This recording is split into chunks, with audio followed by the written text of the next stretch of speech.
Ce n'est pas une défaillance de votre téléviseur. N'essayez donc pas de régler l'image. Nous maîtrisons à présent toute retransmission. Nous contrôlons les horizontales et les verticales.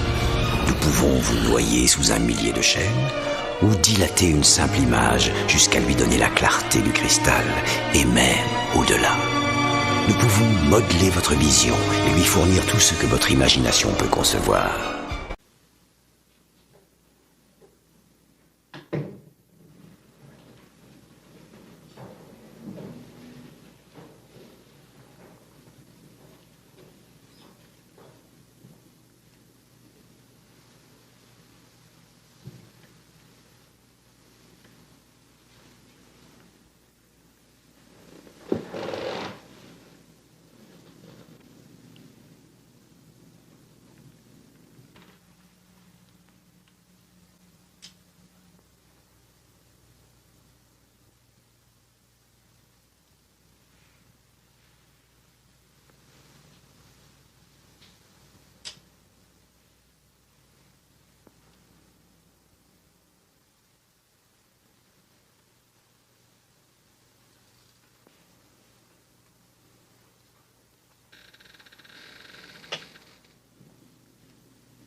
Oui, alors là, bon, c'était donc le problème climatique. L'autre sujet, c'était un peu plus géopolitique. Alors, je sais pas si ça va intéresser les gens. Pareil, c'est que je voulais parler du problème d'Israël, mais bon, je vais pas en parler ce soir parce que c'est compliqué. Pourquoi? Puis c'est un sujet long et tendu.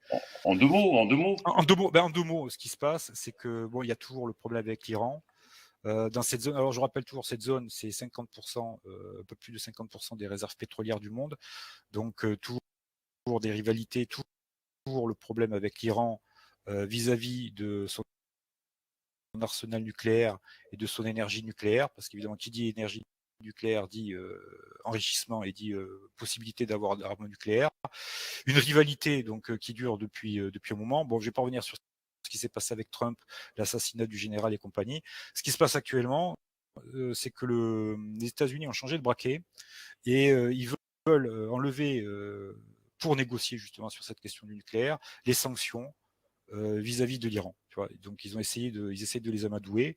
Et ce qui se passe, donc d'un côté, tu as une officialisation, ça c'est arrivé au cours de l'année, et ça s'est fait plus ou moins avec fracas, puisqu'on voit que ça a provoqué des tensions entre l'Algérie et le Maroc.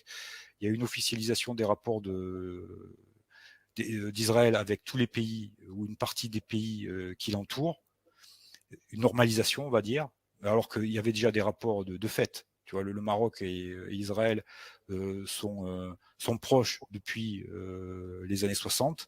Là, il y a une normalisation.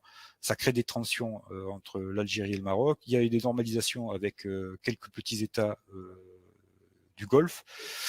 Et actuellement, bon, parce qu'on ne parle pas de ce qui se passe en Syrie, je ne vais pas parler de ce qui se passe au Yémen parce que là c'est encore trop compliqué, il faudrait une agora, mais profitant de la faiblesse de la Syrie qui est toujours morcelée, hein, il y a toujours, là aussi il faut revenir, c'est pour ça c'est un sujet complexe, parce qu'il y a toujours la Turquie qui est là, il y a toujours les Américains qui sont là, il y a toujours le problème kurde, et Israël est en train de finir tranquillement, elle avait déjà annexé depuis les années 60 jusqu'aux années 80 le Golan. Le Golan, c'est important, c'est au nord d'Israël. C'est une réserve d'eau, parce qu'Israël est quand même manque d'eau. Et là, est en train de s'installer gentiment. Et en plus, elle a accéléré la colonisation de la Cisjordanie. Vous savez, il y avait déjà le plan qui s'était mis en place sous Trump, et bien avant, mais qui s'est accéléré sous Trump du plan de tâche léopard, c'est-à-dire morceler le territoire cisjordanien. Et ce processus, avec le remplaçant de Bibi, s'est accéléré. Donc Israël agit sur les deux fronts. Et je ne sais pas comment ça va se terminer, parce que là, les Russes ont tapé du poing sur la table. Ils vont mettre en place d'autres missiles, d'autres lignes de défense, mais ça n'a pas l'air de gêner Israël. Je vous rappelle qu'Israël avait menacé la Russie si elle prenait, tu vois, trop de parties de Bachar el-Assad et de la Syrie. Donc c'est une affaire à suivre. Donc c'était juste pour dire qu'on se retrouve toujours, même s'il y a une évolution cette année, on se retrouve toujours avec les clans comme ça qui sont opposés. Et Israël qui a, même si Trump ne dirige plus la Maison Blanche, qui a quelque part les mains libres. Alors là, je suis pas d'antisémitisme et tout ça, c'est juste de la géopolitique. Et il y a plus personne quasiment pour défendre les Palestiniens, je veux dire, et à Gaza et en Cisjordanie. Des nouvelles de Bibi? Ben écoute, je sais pas où il en est dans ses procès. J'ai pas suivi parce qu'il avait quand même un problème avec la justice. C'est aussi pour ça qu'il a été mis de côté à un moment donné. Je sais pas. Quel type de problème judiciaire? Trafic d'influence, malversation, corruption. Bon. Tiens donc. Bibi, ouais, non, Bibi, il était chargé. Il était en lien avec la tirelire. Bon, pas de YouTube Game. Ariel Sharon, il est toujours branché?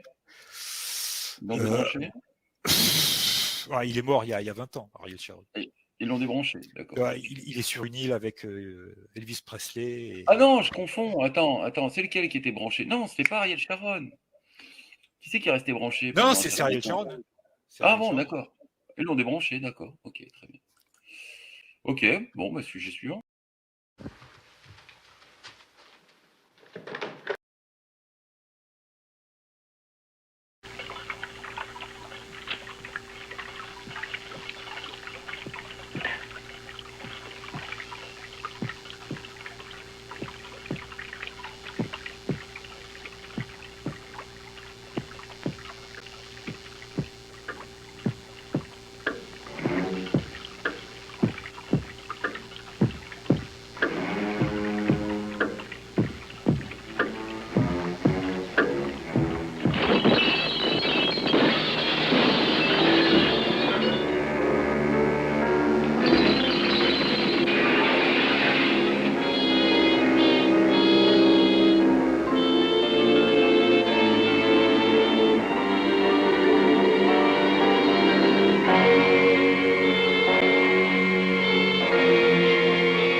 T'avais prévenu.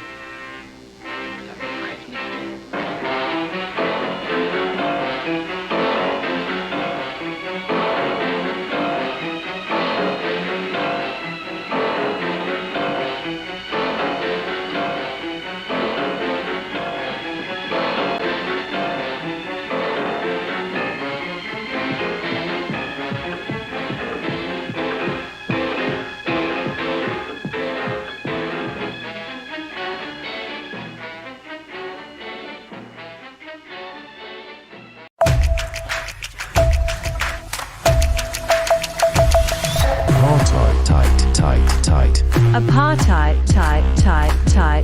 Apartheid, tie, tie, tie. Apartheid,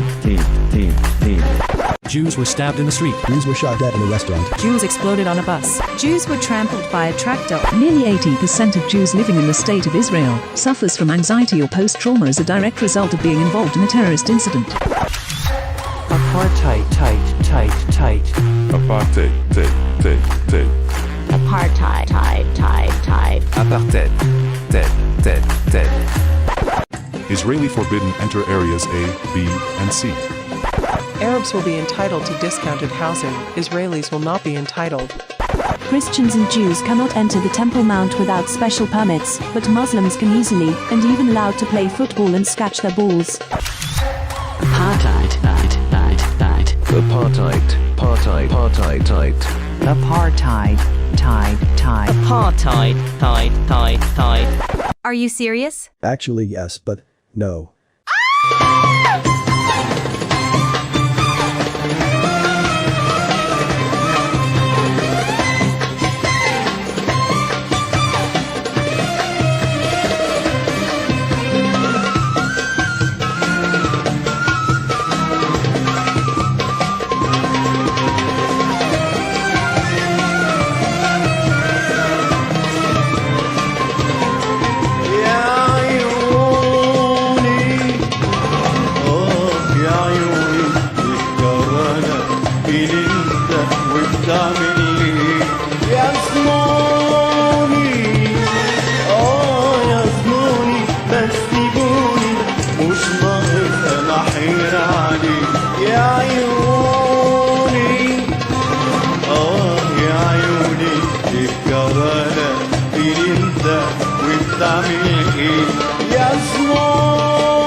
Definitely the best apartheid ice cream I ever had.